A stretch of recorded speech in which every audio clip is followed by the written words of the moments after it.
Okay, I finally got permission to go ahead and post this thing on social media. So I just wanted to say a special thank you to Jim Power out of St. Louis with Jim's Heavy Haul.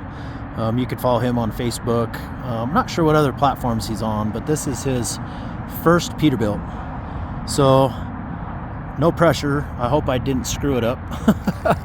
But yeah, he's a very, very well respected person in the heavy haul community. And so he's typically running a different logo on the front of his hood. So I'm pretty excited about this, but nervous all at the same time. Hopefully I did a good job on there. But this is a 589 short hood with a 58-inch flat top. And boy, we packed a lot into this truck.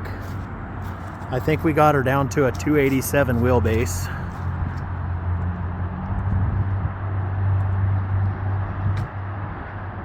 We did 54-inch axle spreads. A couple little things already that we noticed that we would do differently. I want to talk about visors and the issues we're running into the visors on these 589s. Not really issues, they're just different things. So a couple things when you're speccing your truck. If you're going to get a visor, they look great. This one is a 12 gauge visor. Now, because they have to put such big brackets up underneath there, you've got to shorten your passenger side wiper blade. Otherwise, you're going to hit that bracket. So you have to be okay with having a shorter wiper blade if you want a deep drop. Okay. So this is a 20,000 pound front axle. We went ahead and did breather lights. So I'm not sure which brand they are.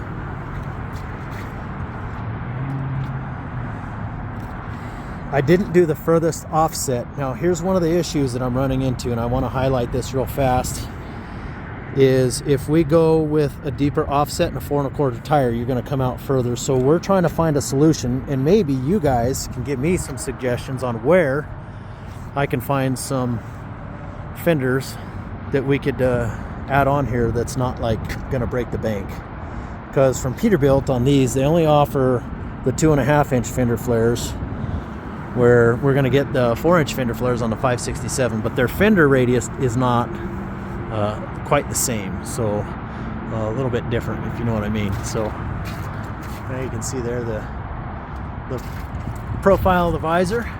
4-axis mirrors. These are the West Coast mirrors.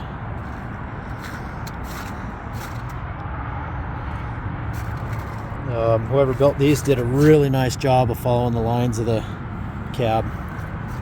So on this one here, we did a special layout, and we sent the measurements to Thermo King, and they had just enough room to be able to put this thing in and have enough room to be able to stick your hand in there with a wrench if you ever have to work on it. So we could have made things a little tighter, but then you'd literally have to drop the unit to be able to get in there to work on it. So pretty tight fit.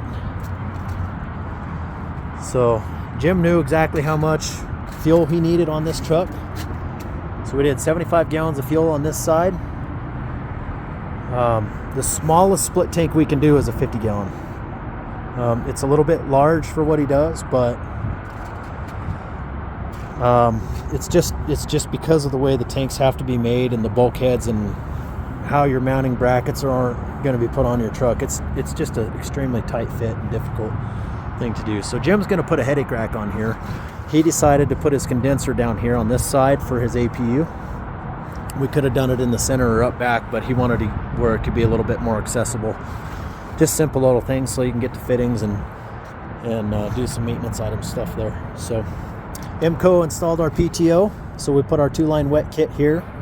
They went ahead and cut this, and the reason that they had to cut it and put it here is because there's a filter up underneath there that requires a lot of space. So when you're putting this much stuff on a heavy haul, that's kind of what you run into. So 23,000 pound non-steerable axle. We did the Hendrickson Primax rear suspension, 72-inch slide. I can't remember what the fifth wheel setting is.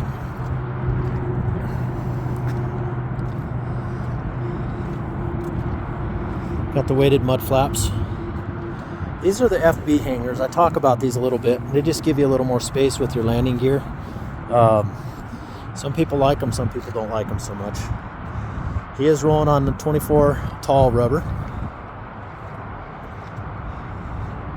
And then over on this side we did a 110. Now I talk about one of the things we would have changed. We would have done a little bit bigger fuel tank. So now on a 58-inch flat top, Thermo King and Carrier are starting to take a lot more space on their where they need for their components. So we almost had to move the subwoofer, but they changed the angle of this just a little bit so that we could get it to fit in there. But Thermo King at Denver did a really nice job on this one here, and they went through and got Jim's approval on everything. So they didn't just fly by the seat of their pants. So medium depth tank, platinum interior, and since I get asked a lot about putting refrigerators and flat tops, I'll talk about that here in a second. But, so we have, here's the 12 gauge visor, your hood profile on a short hood, but you can see this here, that's what's going to contact your windshield wiper, so you can kind of see we had to put a shorter wiper over here. I always put shorter wipers on all my trucks when I was driving because I got tired of the tips always freezing. So lots of switches and wires, beacon lights, everything's all pre-wired, ready to go. Jim's going to put his stuff on there, so if you follow him on Facebook, you'll probably see a lot more cool stuff on here, fenders, headache rack, everything else. So no, I forgot to show outside underneath the passenger doors where the regulator and the shore power plug-ins are, but they're tucked up behind so that they're not sitting there. That's just kind of what was necessary for the drop panels. Again, you got your pull-out desk. And I'm going to do this so that I don't walk on his carpet, but so I'm kind of just going on my knees. But with the 58-inch flat top, you can get a fridge, little open top fridge. You can see back in the back is the controls. 110 outlet here because we did shore power and inverter from the factory. And then you can see where Thermo King put their stuff in. That one's closed. With the Peterbilt logo on the back, he decided not to go with the window.